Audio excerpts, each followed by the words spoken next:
Hello friends, now we are discussing 5 more questions of Voice of Woman. So first question, what does Adichie say about culture? ചിമ്മമാണ്ട നിഗോസി അടിച്ചിന്റെ അഭിപ്രായത്തിൽ എന്താണ് culture എന്ന question Chimamanda Ngozi Adichie say that culture is not fixed but constantly changing. അടിച്ചിന് അറിയുന്നത് സംസ്കാരം എന്ന് പറയുന്നത് സ്ഥിരമല്ല, not fixed, but അത് മാറിക്കൊണ്ടിരിക്കുന്നതാണ്, constantly changing, അതിങ്ങനെ മാറിക്കൊണ്ടിരിക്കുന്നതാണ് കൾച്ചർ എന്നാണ് പറയുന്നത്. She believes culture is made by people and can be reshaped over time.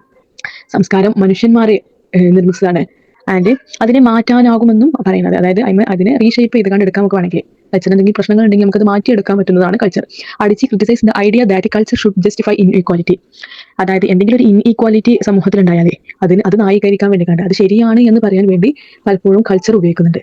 അതായത് എന്തെങ്കിലും ഒരു ഇപ്പോൾ പാവപ്പെട്ടവൻ്റെ ഒരു സംസ്കാരവും പണക്കാരൻ്റെ വേറെ സംസ്കാരം ഉണ്ടാവും. അതിൽ പണക്കാരൻ്റെ സംസ്കാരം വേണമെങ്കിൽ പണക്കാരനെ മാറ്റാവുന്നതാണ്. അപ്പൊ അത് എന്താണ്, ഞങ്ങൾ സംസ്കാരമാണ്, ഞങ്ങൾ ഫോളോ ചെയ്യുന്നതാണെന്ന് പറഞ്ഞാൽ എന്തെങ്കിലും ഇൻഇക്വാലിറ്റി ഉണ്ടെങ്കിൽ അത് ജസ്റ്റിഫൈ ചെയ്യാൻ വേണ്ടി കണ്ടു ഈ കൾച്ചർ യൂസ് ചെയ്യുന്നു. She argues that harmful tradition should not be blindly followed. അതുപോലെ തന്നെ ദോഷകരമായ ആചാരങ്ങൾ, ഹാംഫുൾ ട്രഡീഷൻസ് ഒക്കെ അന്ധമായി പിന്തുടരാൻ പാടില്ല. അതായത് അന്ധമായി ഈ എന്താ പറയുക ട്രഡീഷൻസിനൊന്നും ഫോളോ ചെയ്യാൻ പാടില്ല. കാരണം നമുക്കറിയില്ല, സദ്യ എന്നൊക്കെ പറഞ്ഞ സാധനങ്ങളുണ്ടല്ലോ, അതൊന്നും അങ്ങനെ അന്ധമായി ഫോളോ ചെയ്യേണ്ട ആവശ്യമില്ല എന്ന് പറയുന്നത്. According to her culture should promote equality and human equanimity. അതായത് സംസ്കാരം എന്ന് പറയുന്നത് സമത്വവും ഹ്യൂമൻ ഡിഗ്നിറ്റിയും കൂടി പ്രോത്സാഹിപ്പിക്കണം. സംസ്കാരം എന്ന് പറയുന്നത് ഈക്വാലിറ്റിയും ഹ്യൂമൻ ഡിഗ്നിറ്റിയുമായ പ്രോത്സാഹിപ്പിക്കാണ് വേണ്ടത്. She highlights how gender roles are often justified in the name of culture. അതുപോലെ തന്നെ പുരുഷനും സ്ത്രീയും തമ്മിലുള്ള ജെൻഡർ ഈക്വാലിറ്റി സംസ്കാരത്തിന്റെ പേരിൽ ന്യായീകരിക്കപ്പെടുകയാണ്. കാരണം പുരുഷനാണ് ഈ ഫാമിലിയിൽ പവർ, പുരുഷനാണ്. സ്ത്രീകൾക്കൊക്കെ വീട്ടുജോലിയാണെങ്കിൽ അഭിപ്രായം ഉണ്ടായിരുന്നല്ലോ പണ്ട് കാലത്ത്. അതൊക്കെ എന്താണ്, ഞങ്ങൾ പണ്ട് തൊട്ട് സ്വീകരിച്ചിരുന്ന സംസ്കാരമാണ് ഇതെന്ന് പറഞ്ഞാൽ അത് ഫോളോ ചെയ്യണം. അപ്പൊ ഈ ജെൻഡർ ഈക്വാലിറ്റി എല്ലാം ഈ കൾച്ചറിന്റെ പേരിലാണ് ന്യായീകരിക്കപ്പെടുന്നത്. പിന്നെ അതുപോലെ തന്നെ അടിച്ച് encourages people to question unfair cultural practice. അതായത് അൺഫെയർ ആയ അന്യായമായ ആചാരങ്ങളൊക്കെ ക്വസ്റ്റ്യൻ ചെയ്യാൻ വേണ്ടിയാണ് അടിച്ച് പ്രോത്സാഹിപ്പിക്കുകയാണ്. She emphasize that culture should evolve with society. അതുപോലെ തന്നെ പുരുഷന്മാർക്കും സംസ്കാരം സമൂഹത്തോടൊപ്പം മാറണം എന്ന് പറയുന്നത്. അതായത് സമൂഹം മാറുന്നതിനനുസരിച്ച് സംസ്കാരം മാറണം, കാലങ്ങൾ മാറുന്നതിനനുസരിച്ച് സംസ്കാരം മാറിക്കൊണ്ടിരിക്കണം എന്ന് പറയുന്നത്. പക്ഷെ ഒരു കൾച്ചർ ഉണ്ടെങ്കിൽ കൾച്ചറിൽ തന്നെ അതിൽ ഫോളോ ചെയ്ത അന്ധമായ ആചാരങ്ങളെല്ലാം ഫോളോ ചെയ്ത് കണ്ട് ബ്ലൈൻഡ്ലി ഫോളോ ചെയ്ത് പോകണം. അതിന്റെ ആവശ്യമില്ല എന്നാണ് അടിച്ചു പറയുന്നത്. She believes that both men and women should have equal roles. അതുപോലെ തന്നെ മെന്നിനും വുമനും ഈക്വൽ ആയ റോളാണ് വേണ്ടതെന്ന് പറയുന്നു. This culture should be progressive and inclusive. അതുകൊണ്ട് തന്നെ സംസ്കാരം പ്രോഗ്രസീവ് ആകണം, ഇൻക്ലൂസീവ്, എല്ലാം ഉൾക്കൊള്ളുന്നതുമായിരിക്കണം. അതായത് കൾച്ചർ ചേഞ്ച് ആയിരിക്കണം, നോട്ട് ഫിക്സ്ഡ്. അങ്ങനെ ഫിക്സ്ഡ് ആയി മാറാതെ എപ്പോഴും സൊസൈറ്റി മാറുന്നതിനനുസരിച്ച് സംസ്കാരവും മാറണം എന്നാണ് അടിച്ചു വരുന്നത്. ഈ ഭാഗത്ത് എന്തെങ്കിലും ക്വസ്റ്റ്യൻ ഉണ്ടെങ്കിൽ നമുക്ക് നമ്മുടെ പോയിന്റ്സ് ഉപയോഗിച്ചുകൊണ്ട് ഇലാബറേറ്റ് ചെയ്തുകൊണ്ട് എഴുതാം. 17th question, what do the people ask the narrator in the poem Weak Coast to do? ഈ പോയത്തിൽ, ഈ വീക്ക് കോസ്റ്റ് എന്നുള്ള പോയത്തിൽ പീപ്പിൾ എന്താണ് നെറേറ്ററോട് ആവശ്യപ്പെടുന്നത് ആ question. In the poem week coast people ask the narrator to give away his possessions. അതായത് ഈ പോയത്തിൽ ജനങ്ങൾ ആവശ്യപ്പെടുന്നത് തന്റെ സാധനങ്ങളെല്ലാം വിട്ടുകൊടുക്കാൻ, ഗിവ് അവേ ചെയ്യാൻ വേണ്ടിയാണ് പറയുന്നത്. They expect him to distribute his belongings after his death. പോയറ്റിന്റെ മരണത്തിന് ശേഷം അദ്ദേഹത്തിന്റെ സാധനങ്ങളെല്ലാം ഡിസ്ട്രിബ്യൂട്ട് ചെയ്യാൻ വേണ്ടിയാണ് ജനങ്ങൾ ആവശ്യപ്പെടുകയാണ്. The narrator is argued to leave material things behind. നെറേറ്ററോട് ആർഗ്യൂ ചെയ്യാണ് to leave material things behind.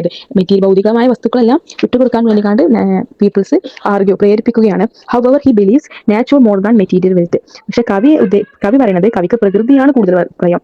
അതായത് വെൽത്തിനേക്കാളും മെറ്റീരിയലിനേക്കാളൊക്കെ കൂടുതൽ വാല്യൂ നൽകുന്നത് പ്രകൃതിക്കാണ്. He wishes to leave behind experience rather than object.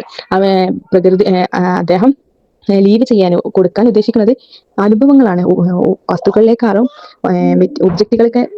ഒബ്ജക്റ്റിലേറെ കവി എക്സ്പീരിയൻസ് ഷെയർ ചെയ്യാനാണ്, നൽകാനാണ് അദ്ദേഹം കരുതുന്നത്. The people do not fully understand his emotional attachment natural. പക്ഷെ പ്രകൃതിയോടുള്ള അദ്ദേഹത്തിന്റെ സ്നേഹം ജനങ്ങൾക്ക് മനസ്സിലാകുന്നില്ല. He wants to pass on beauty and memories. സൗന്ദര്യവും അതുപോലെ തന്നെ ഓർമ്മകളും ആണ് അദ്ദേഹം പാസ് ചെയ്യാൻ, നൽകാൻ പീപ്പിളിന് നൽകാൻ കരുതുന്നത്. The poem highlights the difference between material and spiritual wealth. അതുപോലെ തന്നെ ഈ പോയം ഹൈലൈറ്റ് ചെയ്യുന്നത് മെറ്റീരിയലും സ്പിരിച്വൽ വെൽത്തുമാണ്. അതായത് ഭൗതികവും ആത്മീയമായ സമ്പത്തിന്റെ വ്യത്യാസം മനസ്സിലാക്കി കൊടുക്കുന്നു. The narrator because is not physical but emotional. ഈ പോയത്തിന്റെ റൈറ്റർ ഇമ്പോർട്ടൻസ് നൽകുന്നത് ഇമോഷണൽ അറ്റാച്ച്മെന്റിനാണ്. Thus the poem stress the importance of nature and inner richness. അതുകൊണ്ട് തന്നെ ഈ പോയം ഇമ്പോർട്ടൻ്റ് ചെയ്യുന്നത് നാച്ചുറിനെയും ഇന്നർ റിച്ച്നെസ്സിനൊക്കെയാണ്, ആത്മീയ സമ്പത്തിന്റെ പ്രാധാന്യമൊക്കെയാണ് പറയുന്നത്. ആത്മീയമായ സമ്പത്ത് എന്ന് പറയുന്നത് ഇമോഷൻസും മെമ്മറീസും ബ്യൂട്ടിയും ഒക്കെയാണ് ഇന്നർ റിച്ച്നെസ്. അപ്പോൾ തന്നെ പോയറ്റ് ഇമ്പോർട്ടൻസ് നൽകുന്നത് നാച്ചുറും ആൻഡ് ഇന്നർ റിച്ച്നെസ്സിനാണ്, beauty of nature and inner richness. 18th question, what makes the poet uncomfortable with her beloved? ഇത് പോയറ്റിന്റെ ബിലോവഡ് ആയ, സ്നേഹിക്കപ്പെടുന്ന ഒരാളപ്പം അൺകംഫർട്ടബിൾ ആക്കേണ്ടത് എന്തൊക്കെയാണ് question. The poet feels uncomfortable because of the intensity of emotions. കവിക്ക് തന്റെ പ്രിയപ്പെട്ട ആളോടൊപ്പം അസ്വസ്ഥത അനുഭവപ്പെടുന്നു. ബിക്കോസ് ഇന്റൻസിറ്റി ഓഫ് ഇമോഷൻസ് എന്ന് പറയുന്നത് വികാരങ്ങളുടെ തീവ്രതയാണ് ഇതിന് കാരണം എന്ന് പറയുന്നത്. വികാരങ്ങളുടെ അമിതമായ ഇന്റൻസിറ്റി, വികാരങ്ങളുടെ ഇമോഷൻസിന്റെ ഇന്റൻസിറ്റി ആണ് ഇതിന് കാരണം എന്ന് പറയുന്നത്. The beloved presence creates confusion and tension. അദ്ദേഹത്തിന്റെ ബിലോവ്ഡായ പേഴ്സന്റെ സാന്നിധ്യം അദ്ദേഹത്തിന് കൺഫ്യൂഷനും അതുപോലെ ടെൻഷനും ഉണ്ടാക്കുന്നു. There is a sense of emotional imbalance in the relationship. അതുകൊണ്ട് തന്നെ ആ ഒരു റിലേഷൻഷിപ്പിലെ ഇമോഷണൽ ഇംബാലൻസ് വരികയാണ്, അതായത് ഒരു ബന്ധത്തിലൊരു അസമത്വം ഉണ്ടാകുകയാണ്. Okay, the point may feel insecure or uncertain. അതുപോലെ പോയിന്റിന് ഈ ഒരു അസമത്വം, ഈ റിലേഷൻഷിപ്പിലെ ഇംബാലൻസ് ഇൻസെക്യൂറും അൺസർട്ടൈനും വിശ്വാസക്കുറവൊക്കെ ആത്മവിശ്വാസക്കുറവൊക്കെ വരികയാണ്. The beloved behave might be overwhelming. ആ ബിലോവ്ഡ് പേഴ്സന്റെ ബിഹേവിയർ വേണമെങ്കിൽ അദ്ദേഹത്തിന് ഓവർവെൽമിംഗ് ആയിട്ട് തോന്നും, അതായത് അമിതമായ സ്നേഹമായി കണ്ട് ഫീൽ ചെയ്തു. അതൊക്കെ വേണമെങ്കിൽ ആ റിലേഷനിൽ ഒരു അൺകംഫർട്ടബിൾ തോന്നുന്നത്. There could be a lack of mutual understanding. ആ ഒരു റിലേഷൻഷിപ്പിലാണെങ്കിൽ ലാക്ക് ഓഫ് മ്യൂച്വൽ അണ്ടർസ്റ്റാൻഡിങ്ങിന്റെ കുറവുണ്ടാവും. അതായിരിക്കും ഈ ഒരു കൺഫ്യൂഷനും ടെൻഷനും വരാൻ കാരണം. The poet struggles to express her feelings clearly. അതുകൊണ്ട് തന്നെ ഈ പോയിറ്റ് സ്ട്രഗിൾ ചെയ്യാണ്, അദ്ദേഹത്തിന്റെ ഫീലിംഗ്സ് ക്ലിയർ ആയിക്കാണ്ട് തന്റെ ബിലോവ്ഡ് പേഴ്സണ് മനസ്സിലാക്കി കൊടുക്കാൻ വേണ്ടി കണ്ട് സ്ട്രഗിൾ ചെയ്യാണ്. This create discomfort and uneasiness. അതുകൊണ്ട് തന്നെ ഇത് അദ്ദേഹം പോയിന്റിന് ഡിസ്കംഫർട്ട് ഉണ്ടാക്കാണ്. The relationship is not fully harmonious. This emotional complexity leads to discomfort. 19th question, explain how minority women lose self-worth in terms of beauty standard. അതായത് minority woman എങ്ങനെയാണ് അവരുടെ സ്വയം വിശ്വാസം നഷ്ടപ്പെടുന്നത്, ബ്യൂട്ടി സ്റ്റാൻഡേർഡ് കണ്ടുകൊണ്ട് സ്വയം ബ്യൂട്ടി മനസ്സിലാക്കി എങ്ങനെയാണ് അവരുടെ സെൽഫ് വേർത്ത് നഷ്ടപ്പെടുന്നത് എന്നാണ് question. Minority woman open face and realistic beauty standards. അതായത് മൈനോറിറ്റി വുമൺ താഴ്ന്നു നിൽക്കുന്ന വുമണുകളെയാണ് മൈനോറിറ്റി വുമൺ എന്ന് പറയുന്നത്. ആ വുമണുകൾ അൺറിയലിസ്റ്റിക് ആയ ഒരു ബ്യൂട്ടി സ്റ്റാൻഡേർഡ് കാണുന്നു, അതായത് ഒന്നും റിയൽ അല്ല, റിയലിസ്റ്റിക് ആണ് ബ്യൂട്ടി സ്റ്റാൻഡേർഡ് കാണുന്നു. These standards are usually based on dominant culture. ഈ സ്റ്റാൻഡേർഡ്സ് ഈ അൺറിയലിസ്റ്റിക് ബ്യൂട്ടി സ്റ്റാൻഡേർഡ് വരുന്നത് എവിടെ വെച്ചാൽ ഡൊമിനന്റ് കൾച്ചർ, അതായത് ഉയർന്ന ജാതികൾ അല്ലെങ്കിൽ ഉയർന്ന സംസ്കാരം ഫോളോ ചെയ്യുന്നവരുടെ നിന്നാണ് ഈ ഒരു ബ്യൂട്ടി സ്റ്റാൻഡേർഡ് ഉണ്ടാകുന്നത്. അതായത് ഡൊമിനന്റ് സ്ത്രീകൾ ജീവിക്കുന്നതും താഴെയുള്ള മൈനോറിറ്റി വുമൺ ജീവിക്കുന്ന ജീവിത സാഹചര്യവും ഭയങ്കര ഡിഫറൻസ് ഉണ്ട്.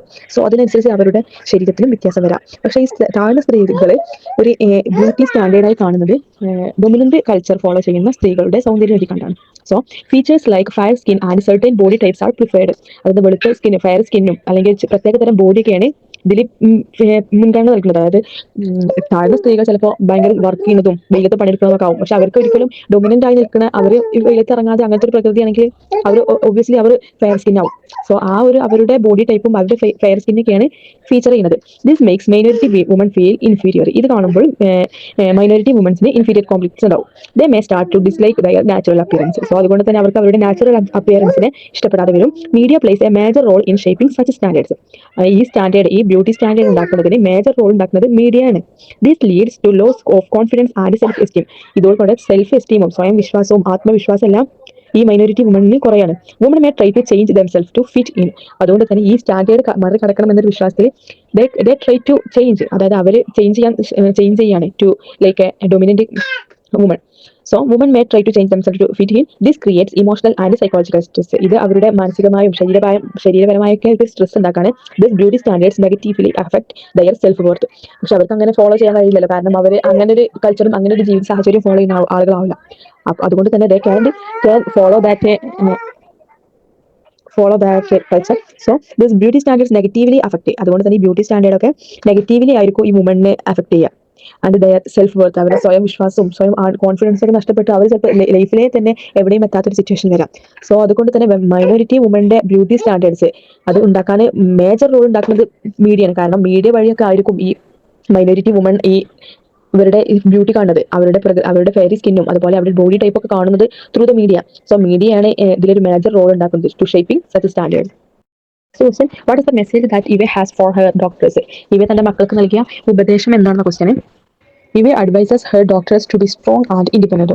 ഇവ തന്റെ മക്കളോട് സ്ട്രോങ് ആവും അതുപോലെ സ്വതന്ത്രനാകുവാൻ വേണ്ടിയാണ് അഡ്വൈസ് ചെയ്യുന്നത്. She wants them about the challenges they may face. അതുപോലെ അവർക്ക് ഭാവിയിൽ ചാലഞ്ച് ഫേസ് ചെയ്യേണ്ടി വരുന്ന ചാലഞ്ചുകളെ വെല്ലുവിളികളെ എല്ലാം പറ്റിയാണ് പറഞ്ഞു കൊടുക്കുകയാണ്. ഇവ encourage them not to blindly obey men. അതുപോലെ ഒരിക്കലും അന്ധമായി ഒരു ആണിനെയും വിശ്വസിക്കരുത് എന്നാണ് പറയുന്നത്. She wants them to question authority. അതുപോലെ തന്നെ പവറിനെ ചോദ്യം ചെയ്യാൻ വേണ്ടി പറയാണ്. She emphasise the importance of self respect. Self റെസ്പെക്റ്റിനെ ഒരിക്കലും കൈവിടാതെ ഫോളോ ചെയ്ത് സെൽഫ് റെസ്പെക്റ്റിനെ കൈവിടാതെ ജീവിക്കാൻ വേണ്ടി കണ്ട് എംഫസൈസ് ചെയ്ത് പറയാണ്. You also highlight the value of knowledge. അതുപോലെ വിദ്യാഭ്യാസത്തിന്റെ പ്രാധാന്യത്തെയും പറ്റി പറയുന്നുണ്ട്. She argues woman to seek freedom and equality. അതുപോലെ വുമണിനെ ഈക്വാലിറ്റിയും ഫ്രീഡത്തിനും ഈക്വാലിറ്റിക്കും വേണ്ടിയാണ് പ്രേരിപ്പിക്കാണ്. Her message is about empowerment. അവരുടെ ടോട്ടൽ മെസ്സേജ് ഫോർ ഹെർ ഡോക്ടേഴ്സിനുള്ള മെസ്സേജ് എംപവർമെന്റ് ആണ്. She reject idea of female submission. സ്ത്രീകളുടെ അടിമത്തം അല്ലെങ്കിൽ സ്ത്രീകളുടെ താഴ്ത്തിക്കെട്ടൽ അതെല്ലാം അവൾ ഉപേക്ഷിക്കാൻ പറയാണ്. This Eva inspires woman to be confident and courageous. അതുകൊണ്ട് സ്ത്രീകൾ കോൺഫിഡൻറ്റും കറേജും കൂടി ആയ ഒരു സ്ത്രീയായി മാറണം. ഈ ലോകത്ത് ജീവിക്കുമ്പോൾ ഒരിക്കലും ഒരു വുമണിന്റെ ഒരു മെന്നിന്റെ അടിയിൽ അടിമത്തമാകാതെ വുമണ് സെൽഫ് റെസ്പെക്റ്റോട് കൂടി ഫ്രീഡവും ഈക്വാലിറ്റിയോട് കൂടി അതുപോലെ തന്നെ വിദ്യാഭ്യാസം കൈവരിച്ചുകൊണ്ട് ജീവിക്കാൻ വേണ്ടി കണ്ടാണ് ഇവ തന്റെ മക്കൾക്ക് നൽകുന്ന ഉപദേശം. Next question. They are going to look at me. I know if there is no one else for them look at they are going to stare at me. Explanation. അതായത് ഇത് ഇത് ഈ വരിയുടെ എക്സ്പ്ലെയിൻ ചെയ്യാനാണ്. അത് എന്നത് എക്സ്പ്ലെയിൻ ചെയ്യാൻ മനസ്സിലായി പോയിട്ടോ. This line expressing the speaker's awareness of being watched. മറ്റുള്ളവരാൽ നോക്കുമ്പോൾ, അതായത് ബീയിങ് വാച്ച്ഡ്, ഒരാൾ നമ്മുടെ നിരീക്ഷിക്കുമ്പോൾ ഉള്ള അവയർനെസ്സിനെ പറ്റിയാണ് ഈ ലൈൻ എക്സ്പ്രസ് ചെയ്യുന്നത്. She feels that others will judge her appearance. അവർക്ക് തോന്നുന്നുണ്ട് മറ്റുള്ളവർ നമ്മെ ജഡ്ജ് ചെയ്യുന്നുണ്ട് എന്ന് അവർക്ക് തോന്നുന്നുണ്ട്. there is a sense of self consciousness. Okay, the speaker anticipated attention and scrutiny. അതായത് അറ്റൻഷനും സ്ക്രൂട്ടിനി എന്ന് പറയുന്നത് സൂക്ഷ്മ പരിശോധന എന്നാണ് പറയുന്നത്. അപ്പോൾ ഈ അറ്റൻഷനും സ്ക്രൂട്ടിനും ഒക്കെ സ്പീക്കറിന് ബുദ്ധിമുട്ടുണ്ടാക്കുന്നുണ്ട്. She feels isolated and exposed. Isolated എന്ന് പറഞ്ഞാൽ ഏകാന്ത ജീവിതം എന്നൊക്കെ പറയുന്നത്. She feels exalted and exposed. The lane reflect societal pressure on woman. ഈ ലൈൻസ് ഒക്കെ പറഞ്ഞത് സമൂഹത്തിൽ ഉണ്ടാകുന്ന സ്ത്രീ നേരിടുന്ന പ്രഷറിനെയാണ് ഈ ലൈൻ കാണിക്കുന്നത്. It shows how woman are often ഒബ്ജക്ടിഫൈഡ്. അതായത് വുമണിനെ ഒരു ഒബ്ജക്ടിഫൈഡ് എന്ന ഒബ്ജക്റ്റിനോട് തുല്യമാക്കിയെന്നാണ് അതായി മാറുന്നത് കാണിക്കാണ് ഈ ലൈൻസ് ഒക്കെ. The speaker is anxious about others opinion. അതുപോലെ മറ്റുള്ളവർ എന്ത് പറയാനുള്ളതിനെ പറ്റി ഭയങ്കര ടെൻഷനാണ് speaker. This creates emotional tension. ഇതൊരു ഇമോഷണൽ ടെൻഷൻ ഉണ്ടാക്കുന്നത്. The line highlights insecurity and social judgment. അപ്പോൾ ദീസ് ലൈൻസ് ആർ ഹൈലൈറ്റ് ചെയ്യുന്നത് എന്താണെന്ന് വെച്ചാൽ ഇൻസെക്യൂരിറ്റിയും സോഷ്യൽ ജഡ്ജ്മെന്റും അതുപോലെ തന്നെ ഇൻസെക്യൂരിറ്റിയും അതുപോലെ ആൻഷ്യസ് ആണ്. മറ്റുള്ളവരുടെ ഒപ്പീനിയൻ എന്താണെന്ന് വെച്ചാൽ അതിനെ പറ്റിയുള്ള ആൻഷ്യസ് ഒക്കെയാണ് ഈ ദീസ് ഫോർ ലൈനിൽ എക്സ്പ്ലെയിൻ ചെയ്യുന്നത്. 22nd question. Setting of the story. സ്റ്റോറിന്റെ സെറ്റിങ്ങിനെയാണ് ചോദിക്കുന്നത്. ദ ഫ്ലവേഴ്സ് എന്ന സ്റ്റോറിന്റെ the flowers is set in rural countryside environment. ഒരു ഗ്രാമപ്രദേശമായ ഒരു സ്ഥലത്താണ് ഈ ഫ്ലവേഴ്സ് സെറ്റ് ചെയ്യുന്നത്. The story take place during a warm peaceful day. ഒരു പീസ്ഫുൾ ഡേയിലാണ് ഈ സെറ്റിംഗ് ഉള്ളത്. Natural is described as beautiful and lively. As usual natural beautiful ആണ്. The setting reflects innocent at the beginning. ഇതിന്റെ തുടക്കത്തിൽ ഒരു innocence ആയ ഒരു സെറ്റിംഗ് ആണ് ഇതിന്റെ തുടക്കത്തിൽ. The protagonist Myop enjoys exploring in the field. ആ പ്രൊട്ടക്ടനസ് മയോബ് എന്നുള്ള ആ സമയത്ത് ബിഗിനിങ്ങിൽ ചെറുതാണ്. അപ്പോൾ ഫീൽഡിലൂടെ ഒക്കെ എക്സ്പ്ലോർ ചെയ്ത് കാണാൻ ഇന്നസെന്റ് ആയി നടക്കുന്ന ഒരു കുട്ടി. അതാണ് ആ ഒരു ഫിലിം ഇതിന്റെ സ്ഥലത്ത് starting. However the mood changes as she discovered A dead body. പക്ഷെ ഒരു ഡെഡ് ബോഡി കാണുന്നതോടെ അതിന്റെ ഒരു മൂഡ് ചേഞ്ച് ചെയ്യാണ്. ആ ഒരു ഇന്നസെൻസ് ആയ ബ്യൂട്ടിഫുൾ ആയ നാച്ചുറലിന്റെ മൂഡ് ചേഞ്ച് ആയി. This peaceful setting turns dark and disturbing. Okay, dark and disturbing ആയ peaceful setting. This contrast highlight the loss of innocence. ഇതോടുകൂടെ ആ ഇന്നസെൻസ് നഷ്ടപ്പെട്ടു. ആ മൂവിയുടെ തന്നെ ഹൈലൈറ്റ് ആ ഇന്നസെൻസ് ആയിരുന്നല്ലോ, അത് നഷ്ടപ്പെട്ടു. The natural surroundings play key role in the story. The setting support the theme of awakening. അതായത് ഈ ഒരു സ്റ്റോറിയുടെ സെറ്റിംഗ് തന്നെ ആ സ്റ്റോറിയോടൊപ്പം തന്നെ മാറുകയാണ്. അപ്പൊ നാച്ചുറൽ സറൗണ്ടിങ്സിന്റെ ഒരു കീ റോൾ ആണ് ഈ സ്റ്റോറിയിൽ. അപ്പോൾ ഓക്കെ. 23ാമത്തെ question. Analyse the character of Devaki. Is portrayed as a strong and resilient woman. ഈ ദേവകി സ്ട്രോങ്ങും അതുപോലെ റെസിലിയന്റ് എന്നാലും സ്ട്രോങ് തന്നെയാണ്. ഒരു ഉന്മേഷത്തിൽ നല്ല മീനിങ് ആണ്. ഓക്കെ, അതാണ് ചോദിക്കുന്നത്. ദേവകി എന്ന ക്യാരക്ടർ സ്ട്രോങ്ങും റെസിലിയന്റ് ആണ്. She faces many challenges in her life. Despite difficulties, she remains determined. പല ഡിഫിക്കൽട്ടീസും അവൾ ഫേസ് ചെയ്തപ്പോഴും അവളുടെ ഉറച്ച വിശ്വാസത്തിൽ അവൾ ഉറച്ചു നിന്നു. She represent the struggle of woman in society. അവൾ ഒരു റെപ്രസെന്റ് ആണ് സമൂഹത്തിൽ ബുദ്ധിമുട്ട് അനുഭവിക്കുന്ന സ്ത്രീകളെ റെപ്രസെന്റ് ചെയ്യുന്ന ഒരാളാണ് ഈ Devaki. Devaki shows emotional depth and sensitivity. She is caring but also assertive. Her character reflects courage and endurance. She tries to overcome social limitations. പലവിധ പ്രശ്നങ്ങൾ ഉണ്ടായാലും അവൾ ഇമോഷണൽ ഡെപ്ത് ആണ്, ഭയങ്കര വികാരം മനസ്സിലാക്കുന്ന ആളാണ്. She is caring but also assertive. Caring, സ്നേഹമുള്ളവളും ആത്മവിശ്വാസം ഉള്ളവളുമാണ്. ധൈര്യവും സഹനവും കാണാം. അതുപോലെ സോഷ്യൽ ലിമിറ്റേഷൻസിനൊക്കെ ഓവർകം ചെയ്യുന്നവളാണ്. Devaki inspires other through her strength. അവളുടെ ശക്തിയിലൂടെ ബാക്കിയുള്ളവർ കൂടി അവളെ ഇൻസ്പയർ ചെയ്യാൻ വേണ്ടി ശ്രമിക്കുന്നുണ്ട്. This she is a symbol of empowerment and resistance.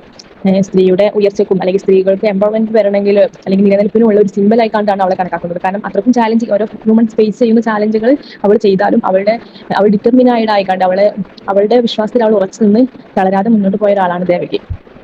So ഇതോടെ 5 മാർക്ക് ക്വസ്റ്റ്യൻ ആൻസർ കംപ്ലീറ്റ് ആയിട്ടുണ്ട്.